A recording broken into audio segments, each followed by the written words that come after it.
मणिपुर में sir Assam rifles के बारे में बहुत कुछ अफवाहें भी हैं, न्यूज़ वगैरह जो सर फैलाया गया है, बहुत लोगों को दिक्कतें भी आएंगे, लेकिन असली मामला क्या है या सच क्या है, इसके बारे में आपसे जानना चाहूँगा, मणिपुर के सिचुएशन के बारे में अभी।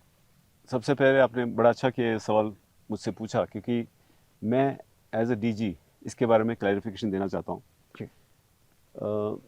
जो मणिपुर में हालात हैं अब, जी। और जब पिछले साल के 3 मई को जब शुरू हुआ था, तो ऐसे हालात कभी आए नहीं थे इस प्रकार के, और इतने इस लेवल पर।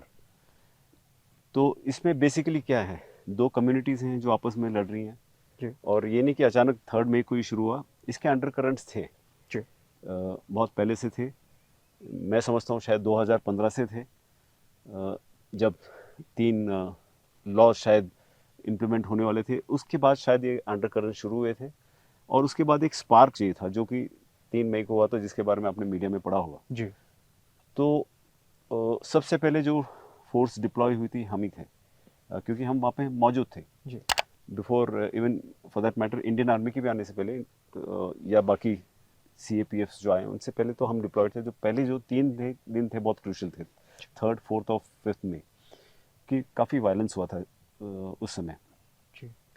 हमारा जो स्टांस रहा है वो जी। बिल्कुल न्यूट्रल रहा है। अगर आप इसे, इस जो आपने कहा अफवाहें हैं, जी। इसको आप हमारे नज़रिए से देख लीजिए।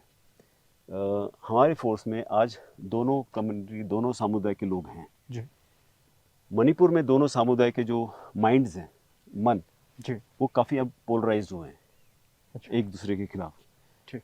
लेकिन हम बिल्कुल निष्पक्ष, न्यूट्रल रोल दिखा रहे हैं।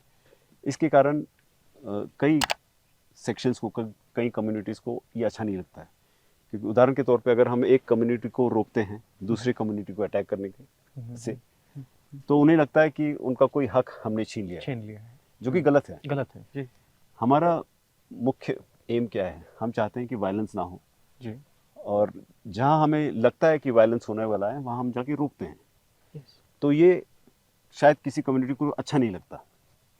और मैं दोबारा आपको बताना चाहूँगा, अगर आपको आप यही चीज़ हमारे नज़रिए से देखें, as a DG if you see, हमारे पास जैसे मैंने आपको बताया दोनों समुदाय के लोग हैं। जी। अगर हम किसी एक समुदाय का पक्ष लेते हैं, तो क्या हमारे जवान वो अलाउ करेंगे? नहीं करेंगे। क्या हमारे बीच में कोई लड़ाई नहीं हुई इनकी आपस में, या क्या कोई म्यूटनी नहीं हो सकता? हो सकता है हो सर। सकता है ज़रूर, लेकिन नहीं हुआ है। आज के तारीख में इतने दिन हुए, 17 महीने हुए हैं, लेकिन आज तक कोई ऐसा केस नहीं है जहां हमारे सोल्जर्स, दोनों कम्युनिटीज़ के, इनके बीच में कोई प्रॉब्लम हो। प्रॉब्लम हुआ है। और वो इसलिए क्योंकि वो खुद अपने आंखों से देख रहे हैं। और मेरा सदा इनसे हर समय, मेरे कंपनी कमांडर्स और कमांडिंग ऑफिसर से मेरा आदेश यही था कि उन्हें दिखाइए ऑन ग्राउंड कि हम कितना कितने निष्पक्ष हैं। जी। बिल्कुल कोई हम बायस नहीं दिखा रहे, और उसका फ़ायदा हमें मिल रहा है। जी। तो ये सब गलत बात है, दीज आर ऑल प्रिपोस्टरस। कोई रैशनल नहीं है इनमें, एजेंडा ड्रिवन है। हमारा एम केवल यही है कि हमें वहाँ पीस मेंटेन करना है। और हमारा इतिहास आप देखिए, 190 साल में हमने ऐसा कुछ नहीं किया, तो अब क्यों करेंगे? क्यों करेंगे? क्यों करेंगे पिछले 1 साल में? कोई करने की कोई मोटिवेशन ही नहीं है हमें। जी नहीं। हमें जो सिखाया गया है, जो हमारी सिखलाई रही है, जो हम पीढ़ियों से करते आ रहे हैं, वो है मेंटेन पीस इन नॉर्थ ईस्ट। चाहे वो कोई भी स्टेट हो, कोई भी राज्य हो, हमें कोई फ़र्क नहीं पड़ता।